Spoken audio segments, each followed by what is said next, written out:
Relationship और rocket science में सिर्फ एक चीज़ कॉमन है, दोनों को समझना बहुत ज़्यादा कॉम्प्लिकेटेड है, पर अगर एक बार समझ गए तो लाइफ सॉर्टेड है। रिलेशनशिप में कन्फ्लिक्ट अक्सर इमोशनल मिसअलाइनमेंट की वजह से क्रिएट होते हैं, and the most common causes are unrealistic expectation, unclear communication, lack of emotion and external influences like family, friends और stress at work place. And इन कन्फ्लिक्ट्स को एड्रेस करने के लिए सबसे पहला स्टेप है awareness. Write down specific type of conflict जो कि आप अपने रिलेशनशिप में फील कर रहे हो। एंड सबसे इम्पॉर्टेंट पॉइंट है ये नोटिस करना कि इस कन्फ्लिक्ट को जस्टिफाई करने के लिए आप अपने आप को क्या स्टोरी सुना रहे हो। जैसे कि अगर आप ये फील कर रहे हो that you are not getting the love and respect in this relationship, then the story that you are telling to yourself is that your partner does not love or value you any more. But is it really true? Let's find out. तो अक्सर हमें लगता है कि ये सारे conflicts external events की वजह से हो रहे हैं, बट हमेशा अपने आप को सही प्रूफ करने की लड़ाई में हम अपने अंदर देखना भूल ही जाते हैं और ये फैक्ट कतई इग्नोर कर देते हैं कि इस सारे कन्फ्लिक्ट्स में समहाउ हमारा भी कुछ ना कुछ कंट्रीब्यूशन हो सकता है। For example, one of my friends who has been recently married started having some issues in her relationship, और वो जब भी इस बारे में बात करती थी she always use to blame external events like her husband's behaviour, her financial circumstances, her in-laws and whatnot. So when she came to me for the help, the first thing that I did was made her identify her own emotional vibrations, as I could sense that she was badly stuck in feelings like blame, hatred, jealousy or scarcity of love. और वो somehow unknowingly इसी negative energies को अपने relationship पे project कर रही थी. As a result, her husband also responds in a similar form of energy, which causes the conflict. For example, उसकी ये फीलिंग कि उसका हस्बैंड उसे वैल्यू नहीं करता is actually stemming from the fact that somewhere deep down she did not valued herself, but as soon as she started focusing on improving her emotional energy by practising techniques like self love, affirmations, gratitude practice and ho'oponopono, in a matter of weeks she realised कि उसकी ये improved energy एक ripple effect produce कर रही है, which allowed her husband to open up again for the love and affection. And महीनों के बाद they finally started talking with each other in a respectful and appreciative manner. They even started going on a weekly dinner date. और ऐसा क्यों हुआ पता है? Because उसने अपने अंदर के negative emotional vibrations को accept किया, identify किया, and she started healing it on a daily basis. And eventually she started loving and respecting herself. And as a result, आसपास की दुनिया, आसपास के लोग, they have also replicated the same vibrations. And आपने notice किया होगा कि we all somewhere started getting attracted towards people who have a positive aura or a positive vibe around them. Same happened with her husband. And let me tell you, I was blown away by the result. And then and there I decided that I need to share this with as many people as I can. So in today's video मैं आपको same technique practice कराऊंगा, and that too with a 432 Hz healing music, which would give you a magical result. And I promise you that you will immediately start feeling shift in your energy. This energy cleansing technique is basically a combination of Ho'oponopono and law of attraction. एक तरफ Ho'oponopono जहाँ आपके अंदर के negative vibrations और negative energy blockages को clear करता है, तो वहीं दूसरी तरफ लॉ ऑफ अट्रैक्शन आपको आपकी आइडियल रिलेशनशिप मैनिफेस्ट करने में हेल्प करता है। इस टेक्निक को प्रैक्टिस करने से पहले एक चीज़ समझना बहुत ज़्यादा ज़रूरी है कि at energy level we all are one, हम सब कनेक्टेड हैं। तो जब आप अपने अंदर के एनर्जी ब्लॉकेजेस को क्लियर करते हो और नए वाइब्रेशंस क्रिएट करते हो, तो वो सेम वाइब आपके पार्टनर को भी फील होती है। मतलब आप खुद को हील करते करते अपने पार्टनर को भी हील कर देते हो। तो आइए शुरू करते हैं इस मैजिकल प्रैक्टिस को। सिट कंफर्टेबली एंड इंश्योर कीजिए कि आसपास कोई डिस्ट्रैक्शन ना हो। Put your phone on DND mode. Also take 1 or 2 sips of water because it is very important to stay hydrated during this practice, as your body will need more oxygen as you clear those energy blockages.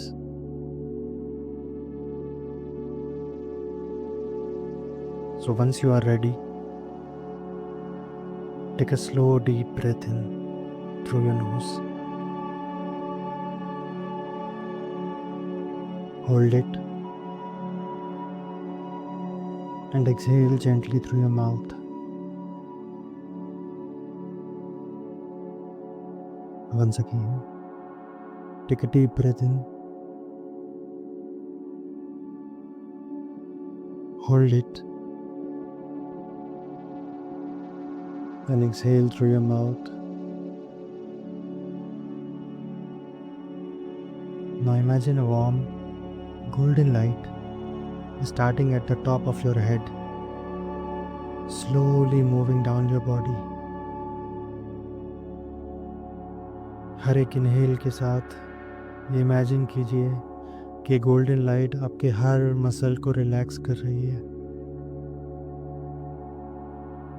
And with each exhale feel कीजिए कि all the tension and stress is leaving your body like a black smoke. एक धुएं की तरह आपके हर एक muscle का सारा स्ट्रेस रिलीज हो रहा है.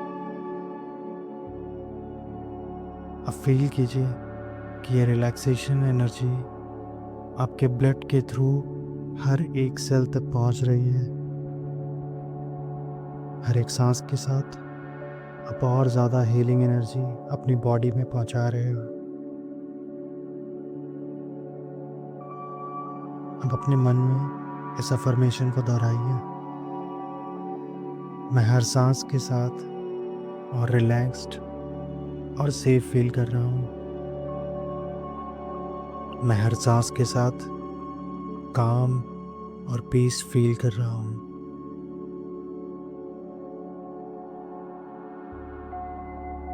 Now picture yourself at the top of a beautiful staircase with 10 glowing steps. अब नीचे उतरते हुए हर एक स्टेप के साथ you have to imagine yourself feeling lighter and more peaceful. Now let's walk down 10, 9, 8, 7, 6, 5, 4, 3, 2, and by the time you reach 1, आप अपने आप को एक सेफ जगह पे पाते हो. It may be a garden or a beach, a mountain or a cozy room. जिस भी जगह में आप ज़्यादा सेफ और कंफर्टेबल फील करते हो आप वो चूज़ कर सकते हो. It's totally up to you. Now place your right hand on your heart and repeat. मैं अपनी हीलिंग जर्नी के लिए पूरी तरह से रेडी हूँ.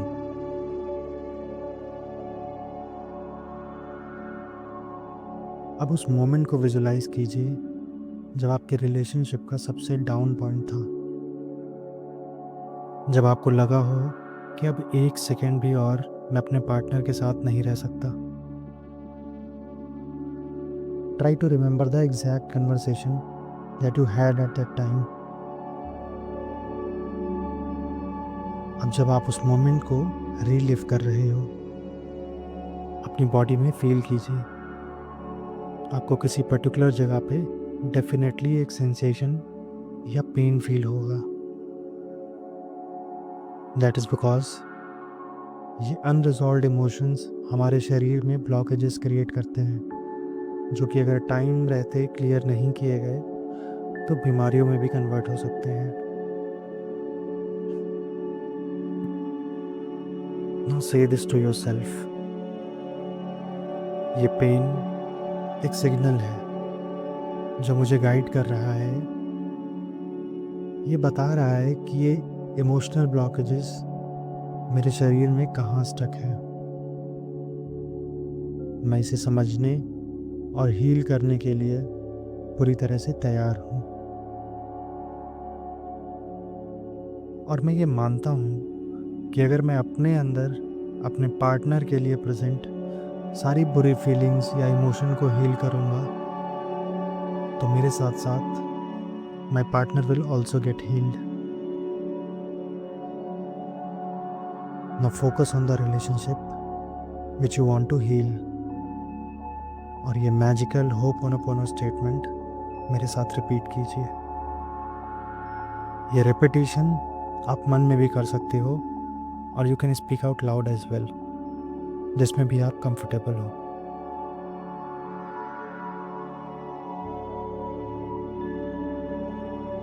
सो get ready, put your right hand on your heart and repeat after me. I take 100% responsibility for creating this relationship problem in my life. I take 100% responsibility for manifesting this problem in my life. इसे मैंने ही जाने अनजाने में create किया है और इसे मैं ही ठीक कर सकता हूँ, because it is my creation, it is my child.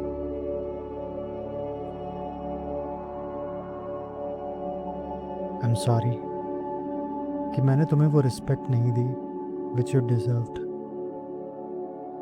I'm sorry कि मैंने अपने एक्शंस और वर्ड्स का ध्यान नहीं रखा which hurt you.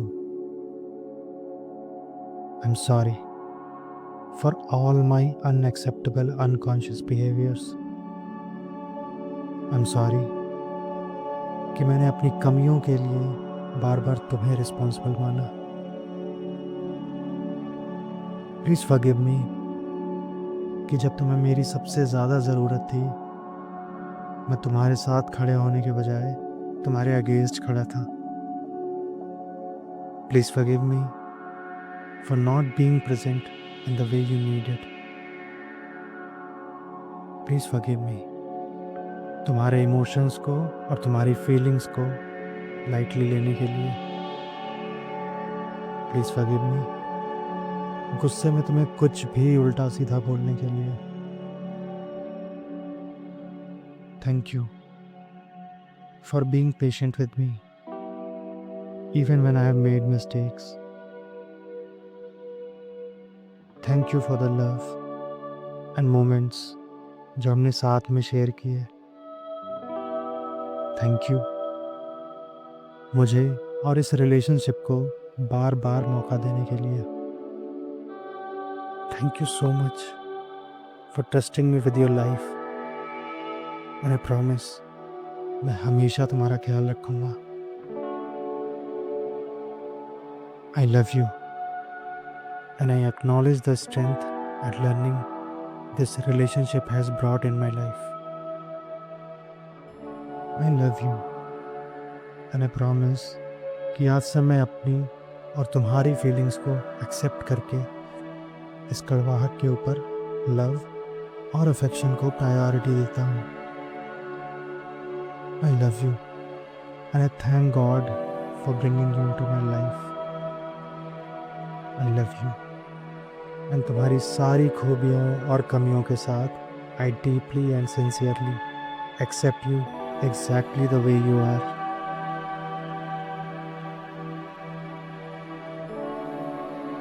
Now take a deep breath. Hold and slowly exhale. Now imagine कीजिए कि ये रिलेशनशिप आपके और आपके पार्टनर के बीच एक ब्रिज है।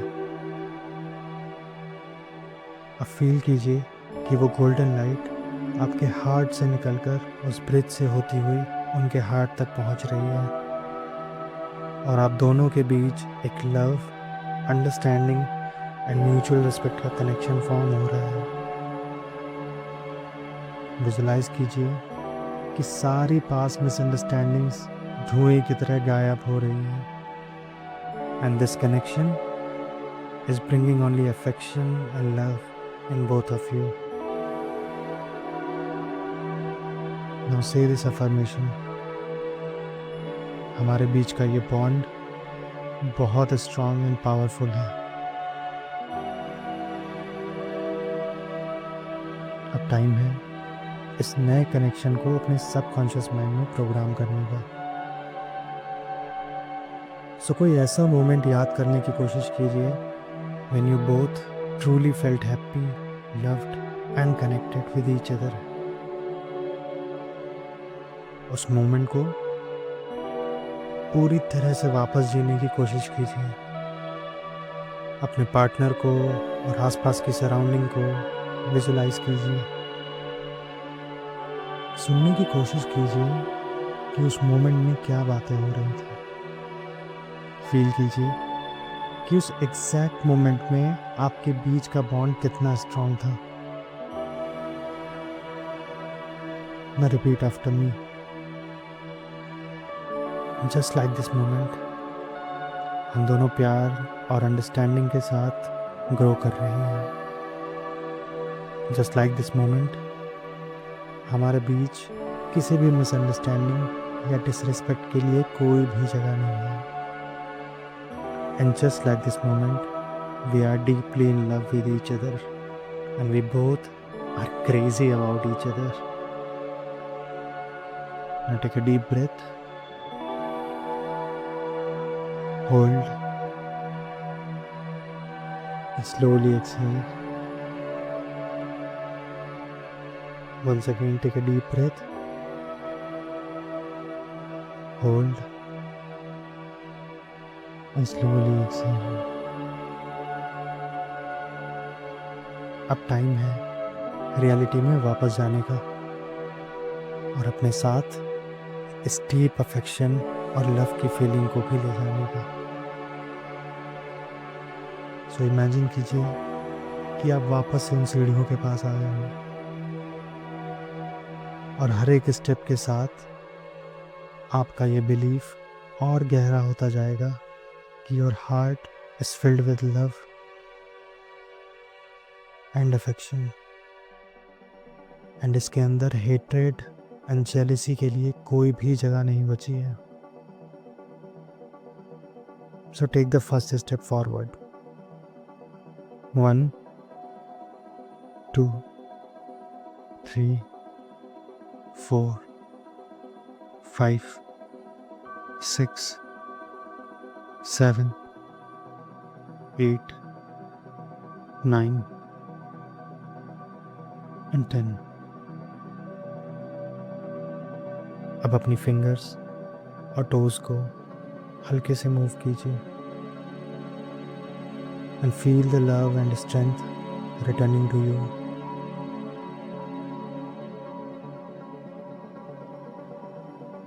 जब भी आप रेडी हो, just slowly open your eyes and notice how light and peaceful you feel.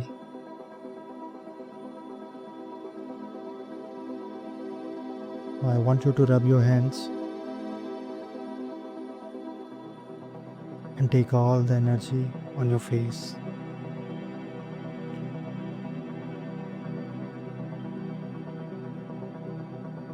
ये हीलिंग प्रोसेस आपके और आपके लव्ड वन के बीच के मिसअंडरस्टैंडिंग्स और इमोशनल पेन से क्रिएट हुए एनर्जी ब्लॉकेजेस को रिलीज करने के लिए डिज़ाइन किया गया था।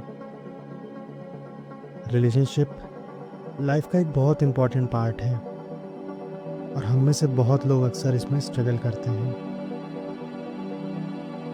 सो जब भी आपको लगे कि चीज़ें आउट ऑफ कंट्रोल जा रही हैं, always remember that with forgiveness and gratitude हम अपने बीच के इस बॉन्ड को पहले से और ज़्यादा स्ट्रॉन्ग कर सकते हैं। ये प्रैक्टिस आपके रिलेशनशिप में क्या इम्पैक्ट लाई, मुझे कमेंट करके ज़रूर बताइएगा। Now I want you to practise this at least once a day for next 1 week, ताकि उन्हें भी अपने रिलेशनशिप्स को हील करने में मदद मिले। नमस्ते।